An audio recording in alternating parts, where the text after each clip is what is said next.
नमस्कार, स्वागत है आप सभी का सारथी चैनल पर, जहां पर हम सभी लोग मिलकर के समस्याओं को दूर करते हैं, सीखते हैं उन सब चीज़ों को, चाहे छोटी से लेकर बड़ी तक, यानी कि शून्य से शिखर तक की बात।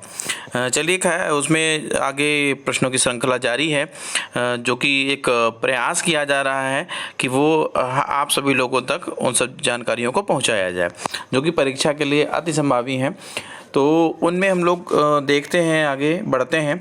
तो ये जो है प्रश्न रहा है हम लोगों का, वो पहला प्रश्न देखिए ये है कि जो चक्र को धारण करता हो उसके लिए एक शब्द होगा।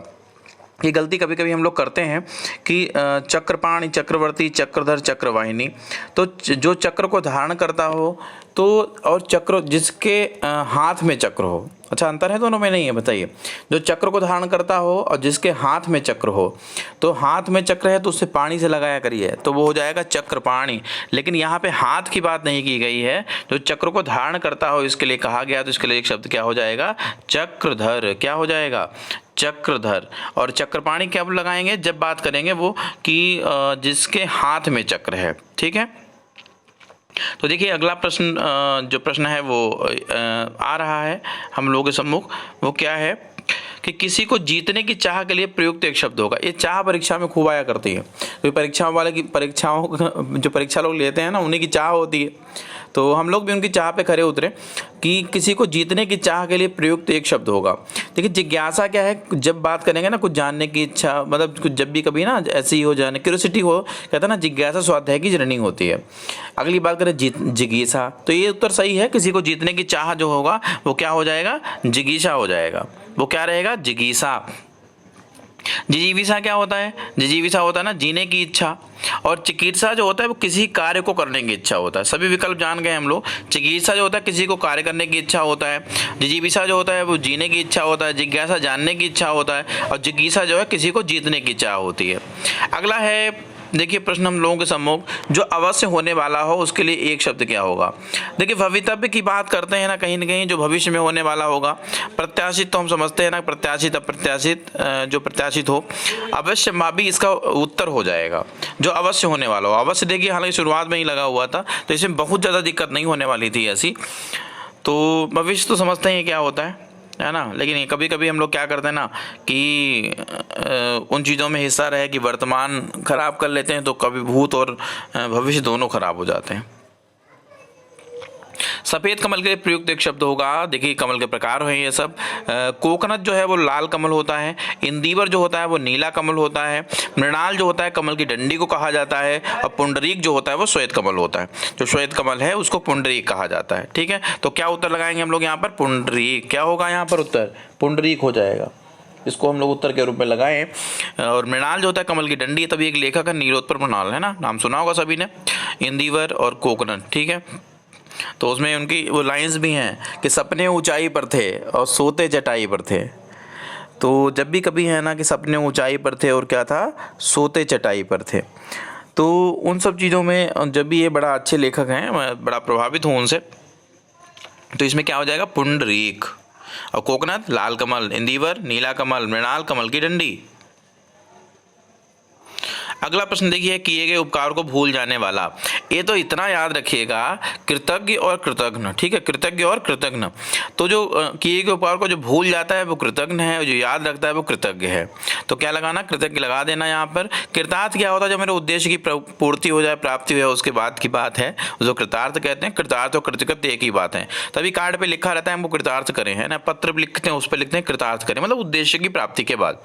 और कृतज्ञ और कृतज्ञ समझते हैं किए गए उपकार को जो मानेगा वो कृतज्ञ है, और जो नहीं मानता है वो कृतज्ञ होता है। तो उत्तर हम लोग बात करेंगे यहाँ पे, क्या हो जाएगा? कृतज्ञ हो जाएगा। अगला प्रश्न देखिए क्या है, राजभवन के अंदर महिलाओं का निवास स्थान के लिए एक शब्द क्या होगा? वो अंतःपुर होगा। अंत्यवासी जो गुरु के समीप शिष्य रहते हैं वो अंत्यवासी हैं। नेपथ्य जो है रंगमंच के पर्दे के पीछे का स्थान नेपथ्य है। और अनंतपुर समझते हैं ऐसे विकल्प बनाया गया होगा। तो यहाँ पे उत्तर क्या हो जाएगा? अंतःपुर। क्या हो जाएगा? अंतःपुर। अंत्यवासी गुरु के समीप रहने वाला शिष्य। अगला प्रश्न देखिए क्या है, पर्वत के नीचे पास की समतल भूमि के लिए एक शब्द प्रयुक्त होगा।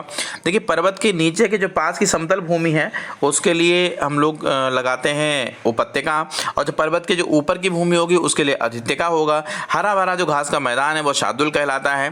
तो उपत्यका अधित्यका याद रखिएगा, कभी भूल जाइए तो ऐसे याद रखना, अधि का मतलब श्रेष्ठ होता है। तो जब पर्वत के ऊपर की भूमि पूछी जाए उसमें अधित्यका लगाइएगा, पर्वत के नीचे पास की समतल भूमि जो पूछी जाए उसके लिए उपत्यका लगाइएगा। शार्दुल जो होता है वो हरा भरा घास का मैदान जो है उसको शार्दुल कहा जाता है। इसका उत्तर क्या हो जाएगा, उपत्यका। समझते हैं ना, ऐसे पर्वत होता है ऐसे करके, तो ये अधित्यका हो जाएगा। ठीक है, और ये कहीं न कहीं पर्वत के पास की समतल भूमि जो है ये कहीं कहलाएगी क्या, उपत्यका कहलाएगी। और हरा भरा जो घास का मैदान होगा वो क्या कहलाएगा, शार्दुल कहलाएगा।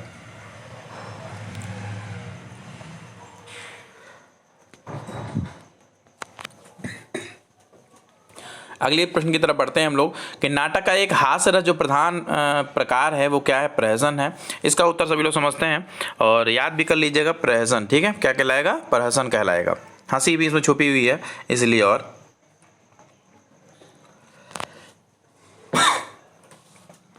अगला प्रश्न देखिए क्या है, जिसकी बाहें लंबी हों उसके लिए अजान बाहु मत लगा दीजिएगा अभी, जिसकी बाहें घुटनों तक लंबी हों, कभी आए तो लगाना अजान बाहु, है ना। इसमें क्या है, जिसकी बाहें लंबी हो तो क्या हो जाएगा, दीर्घ बाहु। क्या लगा देना, दीर्घ बाहु। और जिसकी बाहें घुटनों तक लंबी हो तो क्या लगाना, अजानु बाहु। ठीक है, गुड़ाकेश कहते भी है ना, जिसने नींद को जीत लिया हो तब भी है, और जिसके बाल बड़ा घने घने हो उसको भी कहते हैं। तो अर्जुन और शंकर जी का पर्यायवाची है, याद रखना। ठीक है, गुड़ाकेश।